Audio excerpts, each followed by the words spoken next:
Selamat pagi pemirsa, gimana kabarnya, sehat semuanya ya? Semoga selalu sehat, selalu happy juga bahagia. Karena tahu kan kalau seandainya kita bahagia, kita happy itu bisa meningkatkan imun badan yang akhirnya mencegah kita dari berbagai macam penyakit.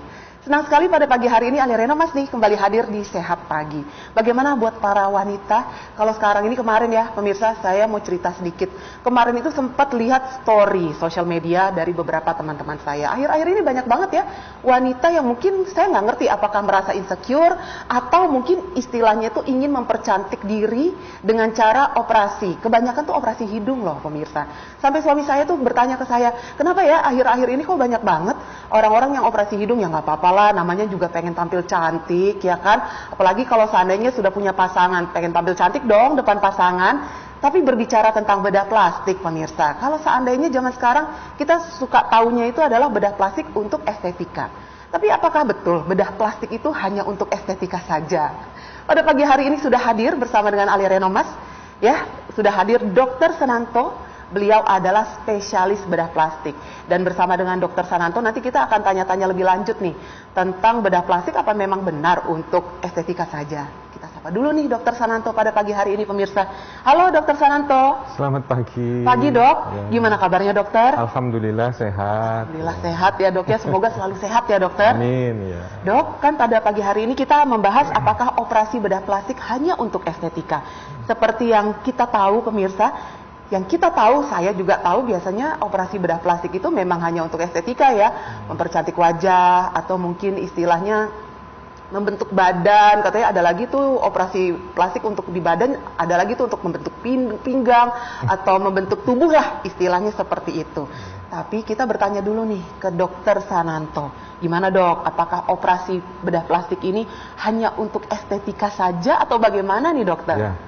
Memang dulu waktu saya masih lulus tahun 2005 itu namanya hanya spesialis bedah plastik. Tapi dengan perkembangan zaman, karena mungkin supaya nggak salah, gelarnya diganti, ditambah. Jadi spesialis bedah plastik, rekonstruksi, estetik.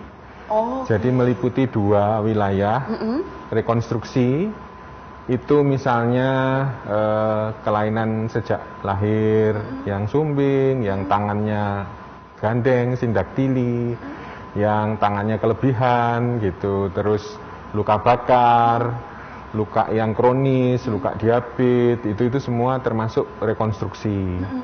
Terus yang kedua estetik, nah ini yang kita bahas tadi itu, Mbak Alia bahas. Jadi bagaimana mengubah orang yang sebetulnya sudah nggak apa-apa nih, normal biasa, tapi kepingin bagus, lebih bagus daripada normal. Itu yang kita bilang estetik.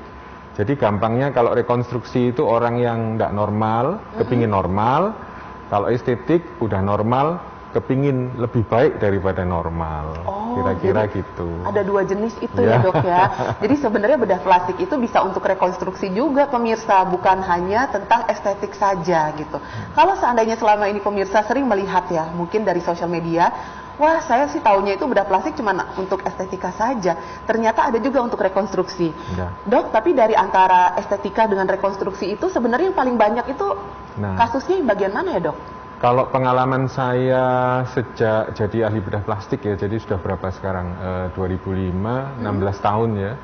Jadi lebih banyak jauh rekonstruksi. Kira-kira 70-80% itu kasus rekonstruksi, yang 20-30% itu estetik gitu. Tapi semakin kesini itu estetiknya semakin banyak gitu. Mungkin ya perubahan zaman, perubahan mindset. Terus kalau zaman dulu itu estetik kan malu ya. Jadi misalnya gini deh, dok saya mau ngilangkan kantong mata gitu. Itu mereka operasinya hari Jumat siang, supaya Sabtu Minggu kan libur. Jadi bengkak-bengkaknya itu mereka libur. Senin sudah masuk, sudah nggak terlalu bengkak lagi gitu, walaupun nanti 1 minggu dilepas. Kalau sekarang itu justru itu tadi seperti Mbak Alia bilang, dipamerkan di Instagram gitu, saya habis operasi gini-gini nih sebelum sesudah gitu. Jadi trennya itu berubah ya, karena mungkin sifat manusianya juga berubah. Ya alhamdulillah semakin banyak yang tahu estetik. Saya itu tadi malam ya pemirsa baru saja membaca salah satu artikel gitu ya. Katanya sejak lockdown ini ini peningkatan banget nih yang ingin bedah plastik untuk istilahnya estetik, mempercantik wajah. Karena kan istilahnya kita di rumah aja, nggak kemana-mana. Jadi mungkin proses recovery-nya juga untuk proses bengap-bengap itu nggak perlu tampak oleh orang lain ya, tapi tampak oleh sosial media, Dok. Karena zaman sekarang seperti tadi Dokter Sananto juga sudah katakan, pemirsa, ketika seseorang melakukan atau memutuskan untuk melakukan bedah plastik atau istilahnya untuk estetik, itu udah dibikin untuk jadi konten ya, Dok ya. Iya. Seperti itu. Tapi kalau seandainya kita berbicara tentang bedah plastik untuk rekonstruksi, dokter, biasanya, Dok, yang paling banyak kasusnya itu apa tuh, Dok? Yang paling banyak yang saya lakukan itu operasi cleft, jadi bibir sumbing sama langit-langit itu. Itu yang paling banyak karena ada yayasan khusus itu membiayai operasinya, jadi untuk pasiennya gratis. Kita bekerja, yang bayar yayasan itu, gitu. Jadi enak, kita kerja dibayar yayasan, pasiennya seneng karena gratis. Itu sempat rame banget pada saat tahun 2000 awal ya. Kira-kira mungkin pasien yang saya kerjakan sekitar 1000-an. Oh banyak, Dok. 1000 banyak. Itu tangan harus stabil ya, Dok ya, kalau begitu nggak boleh geter ya. Iya, ahli bedah plastik memang ini kan, pekerjaannya itu detail, kecil, benangnya kalau estetik itu saya pakai yang besarnya serambut manusia ini besarnya, jadi saya kerjakan. Jadi kalau menceng sedikit ya nggak bisa, makanya harus tangannya harus steady. Ada caranya sih. Tremor tetap, tapi gimana caranya dijaga supaya nggak tremor gitu. Nah, itu dia. Kita itu pengen tahu sebenarnya, Dok ya, tentang ternyata memang bedah plastik ini ada untuk rekonstruksi dan juga estetik. Nanti kita boleh tanya-tanya ya, Dok ya, untuk boleh. Rekonstruksi dan juga untuk estetik.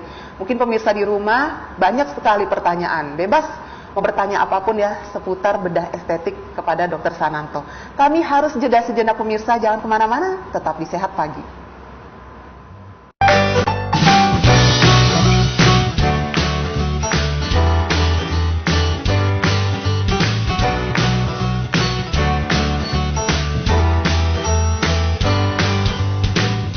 Pasti pemirsa di rumah ini sekarang bertanya-tanya, kenapa sih kok namanya bedah plastik? Apakah memang betul menggunakan plastik? Apalagi kalau seandainya untuk bedah plastik bagian wajah. Pasti ya, ada beberapa pemirsa yang berpikir bahwa, wah ini ntar ditambahin sesuatu yang ada plastiknya nih di bagian wajah, kan serem ya. Makanya daripada kita salah persepsi, langsung nih kita tanya kepada Dokter Sananto. Buat pemirsa di rumah yang ingin konsultasi dengan Dokter Sananto, silakan ya, bisa via WhatsApp atau juga bisa via telepon ya, nomornya sudah tertera di layar kaca. Itu gimana, Dokter Sananto? Kalau seandainya bedah plastik, kenapa sih dibilangnya itu bedah plastik, Dok? Ya, memang selalu ya, saya kalau perkenalan di mana gitu, ahli bedah plastik, plastik apa, Dok? Kresek apa gitu, enggak. Jadi plastik itu dari bahasa Latin plastikos. Plastikos itu artinya membentuk atau mengubah. Jadi bagaimana kita membentuk atau mengubah jaringan tubuh menjadi seperti yang kita inginkan gitu. Jadi hidung yang kurang mancung jadi mancung, payudara yang kurang besar jadi besar gitu ya, kira-kira gitu. Itu namanya plastik, itu plastikos, mengubah atau membentuk. Jadi beda dengan plastik yang kita kenal sehari-hari yang untuk gayung, sikat gigi itu bukan gitu ya, Dok. Bukan. Ya. Jadi memang itu dari bahasa Latin. Kalau seandainya memang ingin melakukan bedah plastik, Dok, pasti ada prosedurnya ya. Kira-kira nih prosedur apa saja yang harus dilewati atau dilakukan oleh pemirsa sekiranya memang ingin melakukan prosedur bedah plastik, Dokter? Prosedur yang pertama seperti ke semua dokter yang lain ya. Jadi kita harus konsultasi. Konsultasi itu yang penting adalah memberi realita, kenyataan kepada pasien. Kadang-kadang entah itu pasien rekonstruksi, misalnya sumbing gitu ya, atau pasien estetik, kepingin mancung misalnya gitu ya, itu mereka menganggap kita itu seperti tukang sulap gitu, jelek jadi gitu. Abrakadabra ya, jadi. Sayangnya nama saya Sananto, bukan Harry Potter. Kalau Harry Potter mungkin bisa. Bisa.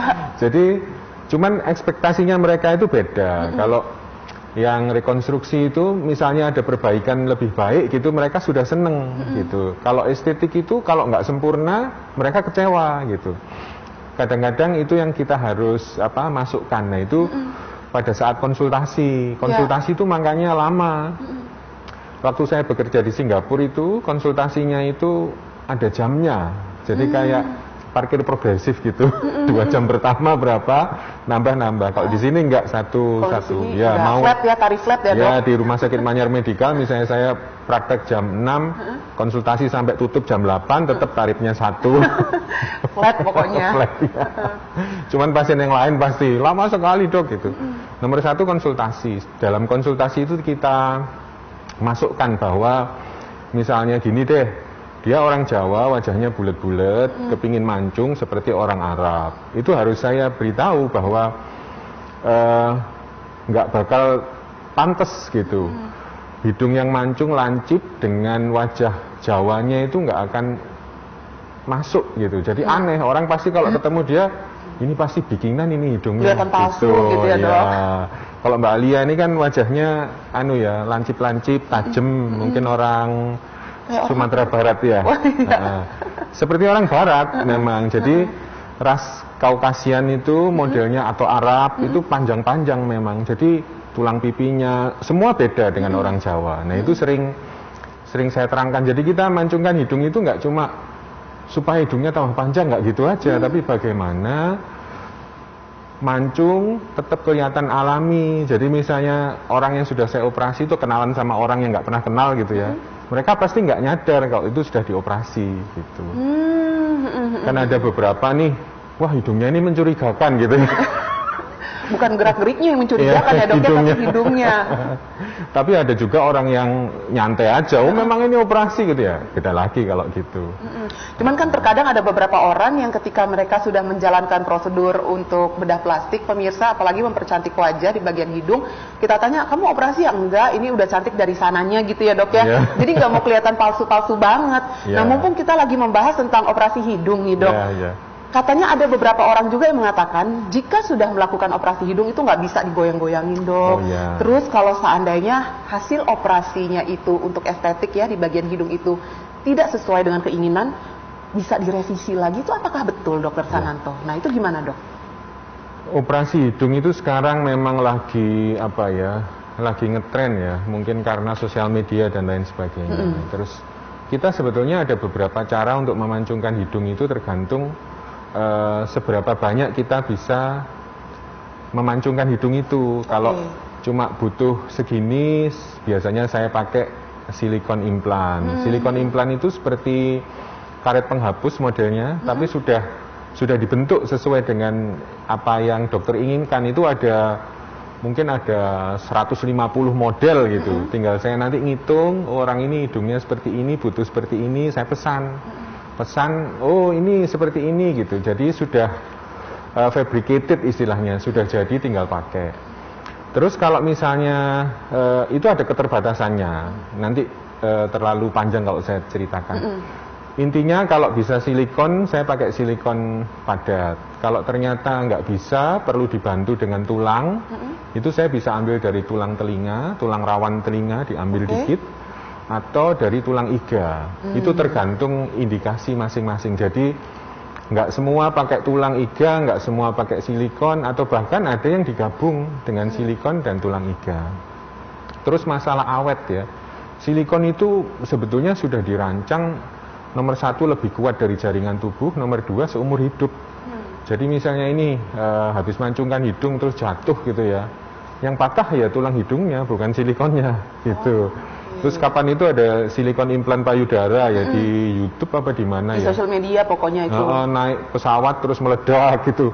Itu nggak mungkin karena dia lebih kuat dari jaringan tubuh. Bahkan pada saat operasi pun itu sebetulnya kita tes silikon itu. Kan modelnya seperti balon yang diisi air itu.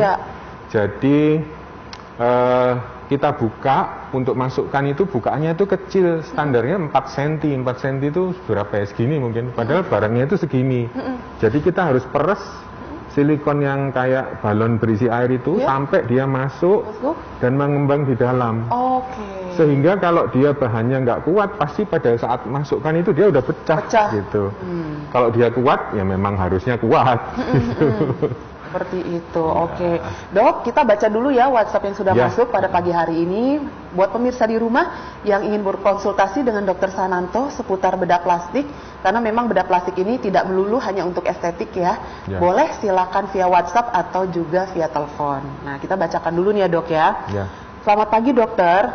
Dok, ibu saya memiliki keloid di bagian dada. Keloidnya itu lumayan panjang dok, merah dan agak besar. Suka mengeluh, kadang gatel dan agak sedikit perih kalau lagi kumat. Dengan kondisi seperti itu, apakah ibu saya bisa bedah plastik, dok? Dan apakah ketika operasi plastik bisa menimbulkan keloid kembali? Mengingat ibu saya itu kan sebenarnya sudah ada keloid, dok. Usia ibu saya 60 tahun, dokter. Nah, silakan dokter Sananto. Ya, terima kasih pertanyaannya. Memang keloid itu menjadi salah satu misteri di bedah plastik, karena sampai sekarang kita belum ketemu penyebabnya apa, sehingga pengobatannya apa kita juga setengahnya itu meraba-raba. Tapi yang jelas yang kita harus lakukan untuk kasus-kasus seperti ibu itu harus dikecilkan dulu keloidnya. Jadi saya ambil nggak sampai hilang 100%, tapi saya sisakan sedikit sebagai barrier itu kayak benteng itu, benteng supaya dia nggak membesar lagi. Itu satu. Terus kedua, setelah selesai operasi lukanya sembuh, nggak sampai di situ saja, kita harus suntik-suntik lagi. Kalau saya prosedurnya setiap 2 minggu sekali sejak luka itu sembuh, sampai 5 atau 6 kali, atau sampai betul-betul kita yakin keloid itu sudah teratasi gitu. Teratasi itu bukan hilang, tapi dia tidak membesar lagi dan tidak memberikan keluhan, gitu. Kira-kira seperti itu. Kalau memang itu ceritanya juga panjang, jadi butuh konsultasi yang enak. Mungkin kalau memang ada waktu, silahkan datang ke Rumah Sakit Manyar Medical Center. Jadi memang kalau untuk keloid itu masih menjadi satu misteri ya dok ya, bukan untuk dihilangkan sepenuhnya, tapi istilahnya untuk dikurangi, diminimalisir ya dok. Dengan usia ibu yang sudah 60 tahun itu berarti masih bisa ya dok untuk istilahnya meminimalisir, karena memang keluhannya ini terkadang itu kalau lagi kumat itu suka gatel gitu ya. Terus kayak ngerasa nyeri katanya gitu. Jadi bisa ya sebenarnya. Nggak tergantung umur sih. Tergantung usia, nggak tergantung usia ya dok ya. Oke, jadi buat ibunya boleh nanti kalau seandainya memang ada waktu, situasi udah kondusif kayaknya ya dok ya. Kalau seandainya sudah kondusif boleh untuk konsultasi ke dokter Sananto. Nanti kalau sudah mulai turun lagi ini lagi naik-naiknya ini. Naik-naiknya gitu ya. Oke, kalau gitu semoga sudah bisa menjawab pertanyaannya ya. Buat pemirsa di rumah yang ingin berkonsultasi langsung dengan dokter Sananto seputar bedah plastik, yang ini memang tidak melulu tentang estetik saja. Contohnya tadi sudah ada yang bertanya tentang keloid, itu juga menjadi salah satu untuk rekonstruksi ya dok ya. Bedah plastik ya. Untuk di bedah plastik juga silakan bisa via WhatsApp atau juga bisa via telepon. Tapi sementara itu kami harus jeda sejenak pemirsa, jangan kemana-mana, tetap di Sehat Pagi.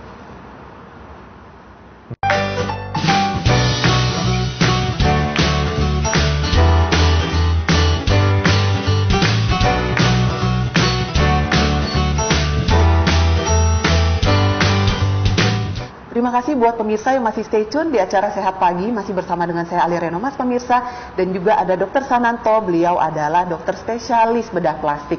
Dan pada pagi hari ini kami masih membahas seputar bedah plastik, apakah hanya untuk estetika saja.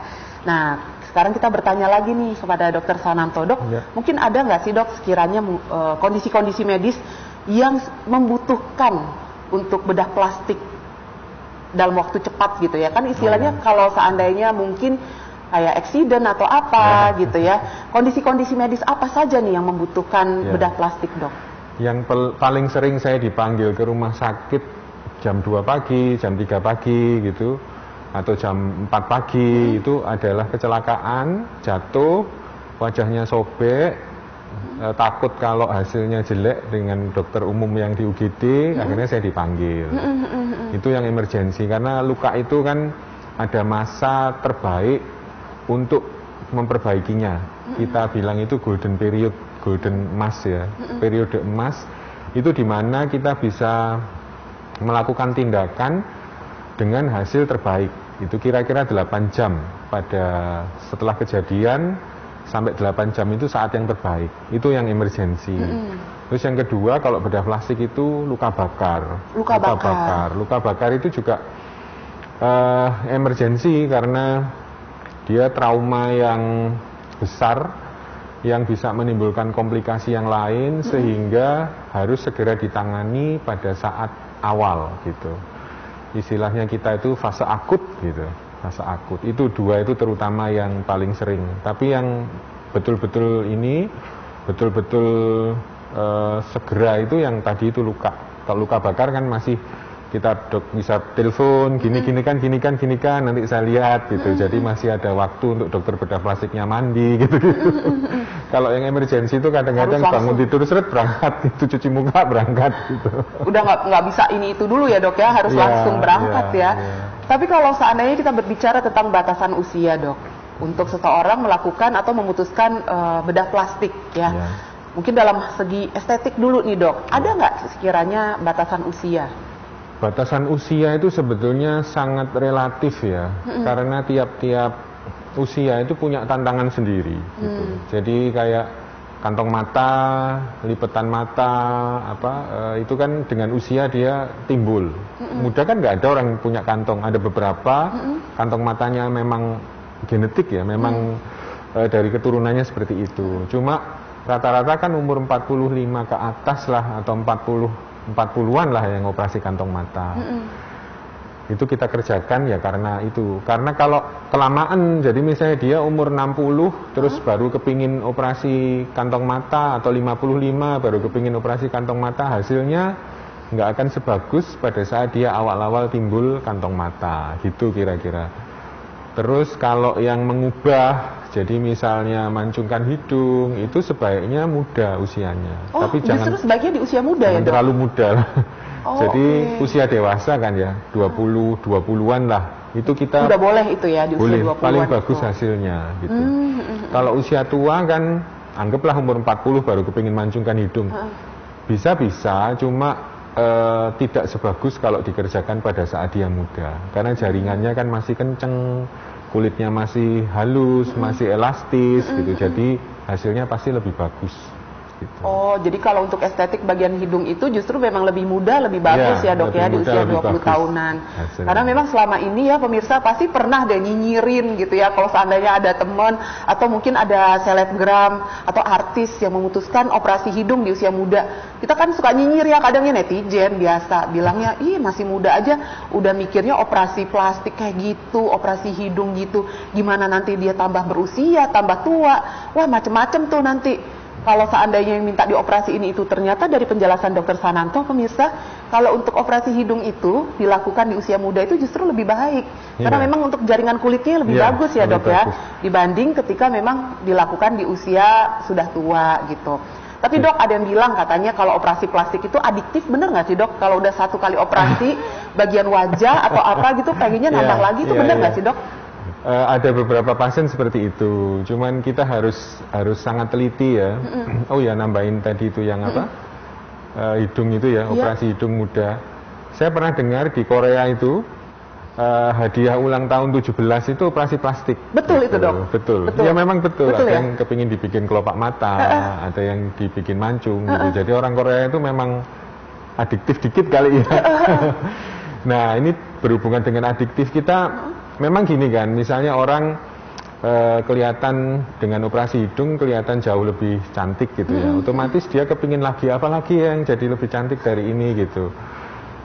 Cuma kalau sudah operasinya itu sudah berkali-kali, ya contohnya si Michael Jackson itu ya, sampai puluhan kali, itu pasti ada sesuatu di jiwanya yang harus kita betulkan. Karena itu harusnya bedah plastik itu didampingi dengan psikolog atau kalau perlu dokter jiwa gitu. Kalau kelihatan orang ini aneh, waduh ini waktunya kita konsul ke psikolog ini gitu. Tapi kalau saatnya berbicara tentang usia itu ya dok ya, di Korea itu pemirsa usia 17 tahun itu kalau seandainya ulang tahun dikasih hadiahnya itu untuk operasi plastik, terserah mau bagian hidung atau mungkin bagian mata yang untuk dioperasi plastik. Kita mau tanya kan ke dokter Sananto, jadi kepo kan dok. Umur termuda pasiennya dokter Sananto yang sekiranya menjalani proses bedah plastik untuk estetik itu umur berapa dok? Pengalaman saya itu umur 16 tahun. Jadi SMA ya, SMP mungkin ya, SMP kelas 3. SMA kelas 1 atau SMP kelas 3 itu. Ya, sebetulnya kalau secara teori pertumbuhan wajah itu kan juga tumbuh dia. Berubah gitu. Seharusnya menunggu sampai betul-betul dia berhenti pertumbuhan baru kita lakukan. Itu sekitar usia 17-an lah. Waktu itu saya kerjakan 16 hampir 17, saya beritahu ini dia nggak, kan kalau operasi persetujuan pasien itu nggak bisa dia sendiri yang tanda tangan, orang tuanya harus ikut tanda tangan. Gitu. Jadi tanggung jawab penuh di orang tuanya gitu. Dengan segala inilah resikonya. Ya. Ini pokoknya intinya udah dikasih tahu ya dok ya, menjalani operasi ini, terus kira-kira untuk recovery-nya seperti itu ya. Udah ada klausalnya lah seperti itu ya dokter Sananto. Selanjutnya kita akan kembali ke WhatsApp ya dok. Selamat pagi dokter. Dok, saya mau tanya, saya ini kan habis kecelakaan 1 bulan yang lalu. Dan ada luka robek dok, dari arah anus sampai pinggir vagina saya sehingga harus dijahit. Cuma waktu selesai dijahit, dokternya itu nggak bilang apa-apa soal jahitannya, apakah harus kembali lagi untuk diambil atau tidak. Tapi sudah 1 bulan, benang jahitannya itu kayak masih terlihat dok. Apakah harus diambil ya dok benangnya, dan jahitannya pun belum sepenuhnya sembuh. Ada yang masih basah dan ada yang lebam. Nah ini bagaimana dok? Kalau ini termasuk ya, masuk rekonstruksi nih. Rekonstruksi ya. Nah itu gimana dokter Sananto? Jadi kalau untuk kasus seperti ini saya terangkan penyembuhan luka ya mbak. Wound healing itu seharusnya ada tahap-tahapnya. Fase inflamasi itu sekitar seminggu, terus fase proliferasi, terus terakhir maturasi. Kalau sudah 1 bulan itu berarti memang sudah sampai fase proliferasi dengan fase maturasi. Jadi dia sudah, prosesnya itu sudah hampir selesai seharusnya. Jadi kalau operasi yang estetik itu sebelumnya selalu saya terangkan bahwa hasilnya itu baru bisa dilihat bagus. Jadi hidung betul-betul seperti ini hasilnya kira-kira sebulanan sejak operasi. Kalau memang ini proses itu sama dimanapun. Kalau memang proses penjahitannya itu tadi yang bekas luka itu sudah sebulan, seharusnya prosesnya sudah selesai mestinya. Misalnya sisa itu hanya sisa jaringan parutnya atau kadang-kadang gatel dan lain sebagainya. Kalau masih ada benangnya, itu memang mungkin benangnya yang bisa diserap. Tapi batas penyerapan itu ya nggak boleh sampai sebulanan gitu. Berarti kalau memang dia terlalu lama di situ, walaupun dia benang yang diserap, harus kita lepas. Karena dia akan mengganggu proses penyembuhan selanjutnya. Gitu. Yang jelas harus kontrol lagi ke dokter yang ngerjakan, terus dilihat seperti apa hasilnya. Seharusnya kalau 1 bulan itu mestinya sudah ada keluhan minimal, jadi hampir nggak terasa mestinya. Mestinya gitu. Seperti itu. Tapi kalau seandainya memang masih ada keluhan, mungkin harus segera diperiksakan ya dok. Iya. Karena memang ini menyangkut operasi dan ada benang. Apalagi itu kan daerah yang kotor ya. Betul. Harusnya pesennya ke pasien itu sangat detail ya. Kan dekat tempat yang kotor dengan risiko infeksi yang besar. Jadi itu harus pasiennya diterangkan betul dan harusnya setelah seminggu kontrol gitu dilihat, misalnya kan kelihatan nih, pasien ini bisa melihara luka dengan baik atau enggak gitu. Kalau kurang bagus, dokternya harus nerangkan lagi gitu. Kalau sudah bagus ya sudah, mungkin tinggal diteruskan, kontrol lagi 2 minggu gitu, kontrol lagi kapan, harusnya gitu sih diterangkan semua. Tapi berarti kalau pasca bedah plastik itu dok, biasanya setelah kita melakukan proses bedah plastik itu berapa hari setelah itu harus kontrol atau memeriksakan diri ke dokter dok? Kalau saya rutin, entah itu operasi rekonstruksi, entah estetik, itu rata-rata harus dilepas jahitan atau saya kontrol lagi paling enggak 1 minggu. 1 minggu? 1 minggu. Itu pun dengan catatan, jadi misalnya kalau 3 hari terjadi sesuatu gitu, belum 1 minggu datang aja gitu. Jadi bagaimana caranya pasien itu nggak takut ke dokter lah gitu. Iya betul. Itu jadi harus kita evaluasi minimal 1 minggu. Setelah itu kita lihat misalnya, oh ini sudah bagus atau oh ternyata belum. Nanti kontrol lagi kapan. Dan itu harus diterangkan dengan baik. Kadang-kadang memang dokter itu pasiennya terlalu banyak ya, jadi nggak sempat nerangkan gitu. Kalau nggak sempat nerangkan, pasiennya yang harus banyak mestinya. Betul. Ya. Memang kalau seandainya kita jadi pasien itu, pemirsa, atau mungkin bukan jadi pasien aja ya dok ya, jadi seseorang itu harus kritis gitu. Intinya itu kepo atau want to know, bukan kepo urusan orang lain ya, tapi kepo dan kritis tentang kondisi kita. Jadi kalau seandainya terkadang kita konsultasi ke dokter, dokternya itu terkadang kan suka lupa ya untuk menjelaskan ke kita, karena memang mengurus pasien yang banyak sekali. Jadi kita tuh harus bisa mempersiapkan kira-kira apa saja nih yang mau ditanyakan kepada dokter dengan kondisi yang akan kita jalani, apalagi setelah menjalani proses bedah plastik ya dok, yang itu memang membutuhkan proses recovery. Tadi dokter Sananto sudah mengatakan ketika setelah melakukan proses bedah plastik, sekiranya itu kira-kira butuh waktu sekitar 1 bulan untuk recovery-nya. Makanya kita harus kritis nih pemirsa, konsultasi, bertanya banyak kepada dokter, nggak apa-apa ya dok. Nggak apa-apa. Dokternya jangan ini loh, jangan sepaneng kalau ditanyain. Pasiennya banyak-banyak, apalagi dengan situasi seperti sekarang kan pengennya kita semuanya serba jelas ya dok. Buat pemirsa di rumah yang ingin berkonsultasi dengan dokter Sananto, silakan. Kami masih ada waktu sejenak ya pemirsa, untuk line telepon dan juga WhatsApp sudah tertera di layar kaca. Kami harus jeda sejenak nih, jangan kemana-mana, tetap di Sehat Pagi.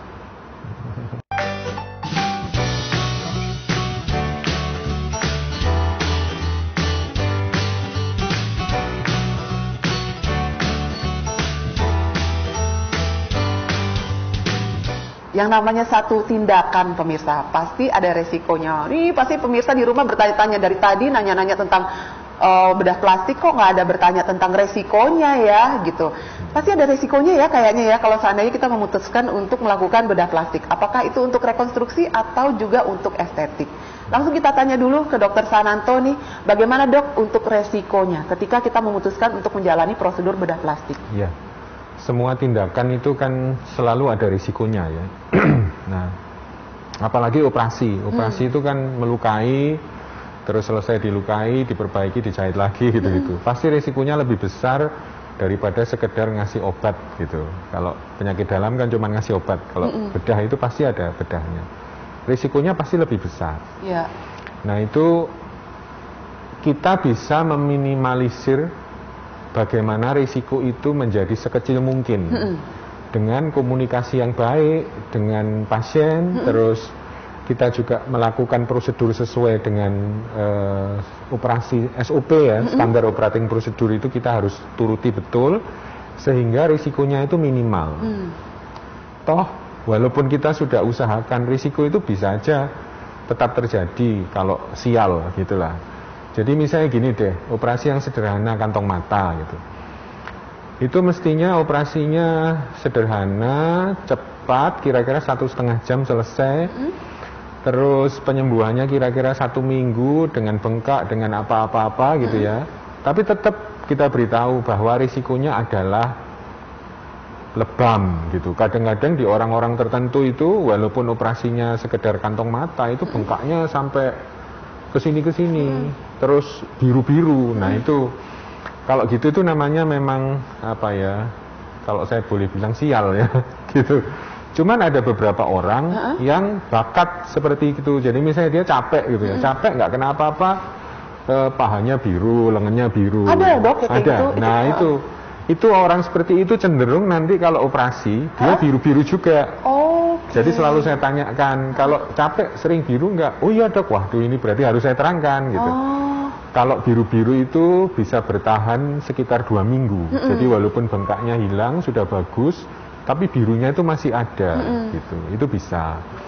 Terus infeksi, walaupun sudah kita beri antibiotik, kita beri salep antibiotik, infeksi itu bisa aja tetap terjadi.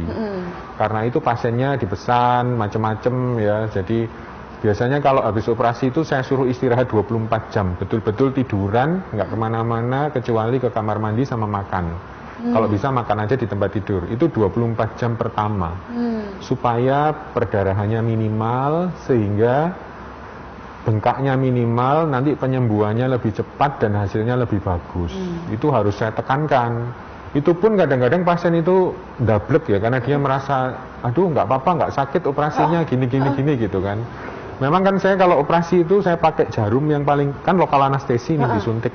Jarum kecil yang kayak dipakai vaksinasi COVID itu. Jadi pendek jarumnya. Itu sangat mengurangi sakit. Jadi pasien itu operasinya nggak sakit, kan saya minumin obat juga. Jadi sebelum operasi saya minumin obat, sehingga pada saat selesai operasi itu obatnya sudah jalan, jadi nggak sakit dia, cuman kemeng apa gitu. Nah itu akhirnya dia ngenteng kalau bahasa Jawanya ya, menganggap enteng. Selesai operasi jalan-jalan ke mall. Dok, ini saya jalan-jalan. Aduh ibu jangan. Terus ada lagi nih, Muslim ya. Muslim kan sholat itu sujud. Betul. Itu kalau operasi kantong mata, pokoknya daerah wajah nggak boleh sujud dulu. Jadi selama 24 jam itu harus duduk sholatnya. Nah itu kadang-kadang dablek juga. Operasi pagi gitu ya. Siang nggak apa-apa, sore nggak apa-apa, isya dia sholat, sujud, berdarah, malam-malam jam 9 telepon, dok ini berdarah. Wah orang ini, saya tanya, tadi sholat ya? Iya, sujud iya, terus kan. Iya jadi memang kalau untuk resiko itu sebenarnya bisa diminimalisir, harus ada kerjasama antara dokter dan juga pasiennya gitu. Jadi kalau seandainya dokter itu sudah mengasih tahu atau memberitahu bahwa setelah operasi atau mungkin pasca operasi jangan lakukan hal-hal ini dulu, jangan dilakukan pemirsa. Makanya itu butuh kerjasama yang solid ya dok ya. Istilahnya tuh teamwork tuh antara dokter dengan pasiennya. Kita bacakan lagi ya dok ya WhatsApp. Ini mungkin akan menjadi WhatsApp terakhir yang akan kita bacakan pada pagi hari ini dokter ya. Selamat pagi dokter. Dok, saya rencana mau memperbesar payudara. Tapi saya takut untuk pasang implan yang harus dibedah. Nah kemarin itu ada klinik yang menawarkan dengan cara suntik dok. Cairan yang disuntikkan itu berupa gel hidrofilik. Yang katanya jika sudah habis masanya dia akan diserap oleh tubuh. Betulkah itu dokter? Gimana itu dokter Sananto? Ini lagi lagi booming. Kapan itu ada yang kasus itu ya? Mungkin semua sudah tahu lah kasusnya.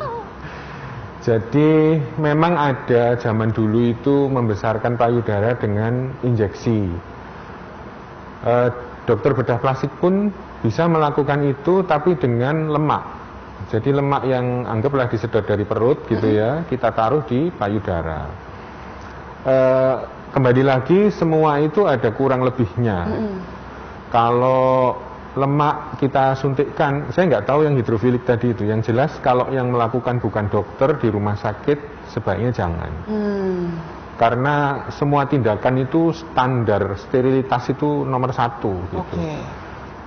Walaupun sudah di rumah sakit dengan dokter bedah plastik, itu pun tetap kejadian infeksi itu tetap ada. Jadi kita harus super hati-hati. Kalau tidak oleh dokter, tidak di rumah sakit sebaiknya jangan. Kalau bedah plastik itu tidak dengan operasi, itu dengan lemak. Jadi diambil dari perut, dimasukkan ke payudara. Itu kekurangannya memang, kelebihannya dia nggak operasi. Kekurangannya adalah kita tidak bisa memperkirakan seberapa jauh lemak itu akan bertahan. Gitu. Jadi ada sebagian lemak itu diserap. Misalnya saya masukkan, anggaplah 200 cc kanan kiri, sama persis nih. Habis operasi bagus. Nanti dalam waktu 3 bulan atau 6 bulan bisa besar sebelah. Karena yang satu itu diserap, anggaplah 20%, yang satu diserap 10% gitu. Jadi memang lebih baik kalau seandainya ingin istilahnya memperbaiki payudara untuk estetik itu lebih baik pakai implan ya dok ya? Ya, itu yang paling bagus. Itu yang paling bagus. Ada batasan usia nggak dok kalau seandainya untuk melakukan operasi itu umpamanya? Kembali lagi ada usia yang optimal kita kerjakan. Ada usia optimal pula. Kalau 60 tahun kepingin dibesarkan mungkin dokternya yang angkat tangan ini. Ampun. Jadi kalau udah umur 60 tahun udah nggak bisa ya dok ya gitu. Karena kan memang pasti banyak sekali ya dok ya keluhan dari ibu-ibu zaman sekarang ini yang mereka mungkin menyusui gitu ya. Ketika sudah menyusui payudara jadi kendor gitu. Jadi akhirnya berpikir untuk istilahnya memperbaiki kondisi payudara secara estetik gitu ya. Jadi operasi. Nah biasanya kan ibu-ibu itu nunggu udah selesai menyusui anak dulu ya dok ya baru berpikir ya udah nih saatnya saya untuk memperbaiki payudara saya, begitu ya dok ya? Iya, sebaiknya sih konsultasi ya. Konsultasi ya. Karena saya bisa terangkan dengan enak, kan kita butuh tadi seperti Mbak Alia bilang, kerja sama tim ini, gitu, tim buat. Dok, ini pertanyaan terakhir ya untuk dokter Sananto. Ada nggak dok sekiranya tips gitu ya buat pemirsa di rumah yang sekarang ini lagi berpikir untuk menjalani proses bedah plastik secara estetik maupun secara rekonstruksi, apa saja yang harus dipersiapkan? Silakan dokter Sananto. Nomor 1 persiapan mental, selain dompet juga ya. Mental itu penting karena tindakan yang kita lakukan itu adalah sesuatu yang mengubah bentuk tubuh, jadi mental harus siap. Terus kedua, konsultasi. Konsultasi itu jangan dianggap remeh. Kalau misalnya nggak cocok sama saya gitu, bisa ke dokter bedah plastik lain, kemana-kemana, second opinion atau third opinion, terserah. Nanti menurut mereka mana yang paling cocok, disitulah dikerjakan gitu. Jadi nomor 1 mental, kedua konsultasi yang matang, gitu, kira-kira. Mental dan konsultasi yang matang. Pemirsa, kalau seandainya mungkin pemirsa di rumah ingin langsung datang ketemu dengan Dr. Sananto untuk berkonsultasi, karena seperti kita tahu, untuk memutuskan menjalani proses bedah plastik dibutuhkan konsultasi yang matang, persiapan yang matang. Salah satunya selain mental itu adalah konsultasi juga ya, Dok ya. Iya. Bisa menemui Dr. Sananto ini di mana, Dokter? Prakteknya di mana, Dok? Silakan. Di Rumah Sakit Manyar Medical Center, Jalan Raya Manyar nomor 9, hari Selasa Kamis jam 18.00. Selasa Kamis jam 18.00 sampai selesai ya, Dok? Iya, sampai selesai. Sampai selesai. Jadi kalau seandainya ada pemirsa yang ingin berkonsultasi langsung dengan Dr. Sananto, bisa langsung temui Dr. Sananto di Rumah Sakit Manyar Medical Center hari Selasa dan Kamis jam 18.00 waktu Indonesia Barat ya, pemirsa. Dr. Sananto, spesialis bedah plastik, terima kasih banyak untuk waktunya. Sehat selalu ya, Dokter. Semoga kita bisa ketemu di lain kesempatan ya, Dok. Terima kasih. Seru sekali obrolan hari ini, Dok. Jadi akhirnya kita punya wacana baru ya, pemirsa, bahwa ternyata bedah plastik itu tidak melulu perkara estetik, bisa tentang rekonstruksi juga. Tapi saya selalu mendoakan pemirsa, apapun itu harus sehat ya. Kita ini sekarang dalam kondisi sama-sama berjuang untuk tetap sehat, berjuang menjaga diri, dan juga menjaga orang-orang tersayang yang ada di sekitar kita. Alia Reno Mas undur diri, pemirsa. Sampai jumpa.